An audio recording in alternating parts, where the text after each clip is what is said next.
بسم اللہ الرحمن الرحیم۔ واہ اور حربن بن قیس بن حصن فزادی حضرت موسیٰ علیہ السلام کے ساتھی کے بارے میں جھگڑے۔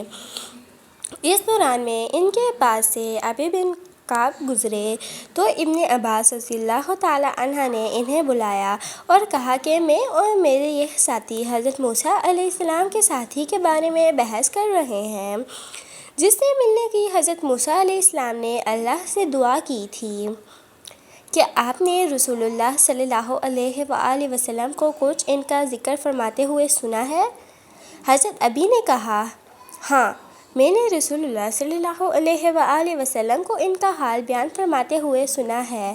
آپ فرما رہے تھے کہ ایک بار حضرت موسیٰ علیہ السلام بنی اسرائیل کی ایک جماعت میں تھے کہ اتنے میں ایک شخص آیا اور کہنے لگا کہ آپ جانتے ہیں کہ دنیا میں آپ سے بھی بڑھ کر کوئی عالم موجود ہے؟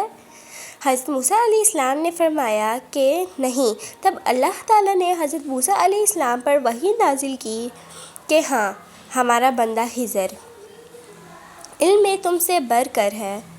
تو حضرت موسیٰ علیہ السلام نے ان سے ملنے کی راہ دریافت کی۔ اس وقت اللہ تعالیٰ نے ان سے ملاقات کے لیے مچھلی کو نشانی قرار دیا اور ان سے کہہ دیا کہ جب تم مچھلی کو نہ پاؤ تو لوٹ جانا، تب تم خضر علیہ السلام سے ملاقات کر لو گے۔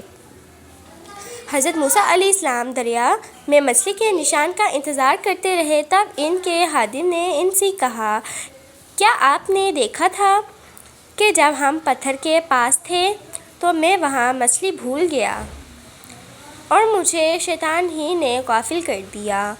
حضرت موسیٰ علیہ السلام نے کہا کہ ہم اسی مقام کے تو تلاشی میں تھے۔ تب وہ اپنے قدموں کے نشانوں پر باتیں کرتے ہوئے واپس لوٹے۔ وہاں خضر علیہ السلام کو انہوں نے پایا۔ پھر ان کا قصہ وہی ہے جو اللہ تعالیٰ نے اپنی کتاب میں بیان فرمایا ہے۔ آپ صلی اللہ علیہ وآلہ وسلم نے فرمایا کہ اللہ تعالیٰ نے مجھے جس علم و ہدایت کے ساتھ بھیجا ہے، اس کی مثال زبردست بارش کی سی ہے جو زمین پر خوب برسے۔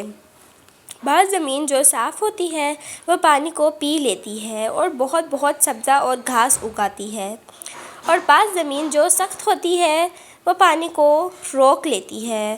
اس سے اللہ تعالیٰ لوگوں کو فائدہ پہنچاتا ہے، وہ اس سے سیراب ہوتے ہیں اور سیراب کرتے ہیں۔ اور کچھ زمین کے بعض خطوں پر پانی پڑتا ہے جو بالکل چٹیل میدان ہوتے ہیں، نہ پانی روکتے ہیں اور نہ ہی سبزہ اگاتے ہیں۔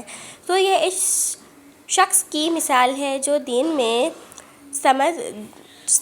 میں سمجھ پیدا کرے اور نفع دے اس کو وہ چیز جس کے ساتھ میں مبعوث کیا گیا ہو۔ اس نے دین سیکھا اور سکھایا۔ اور شخص کی مثال جس نے سر نہیں اٹھایا، یعنی توجہ نہیں کی، اور جو ہدایت دے کر میں بھیجا گیا ہوں اسے قبول نہیں کیا۔ حضرت امام بخاری رحمۃ اللہ علیہ فرماتے ہیں کہ ابن اسحاق نے ابو اسامہ کی روایت سے قبلۃ الماء کا لفظ نقل کیا ہے۔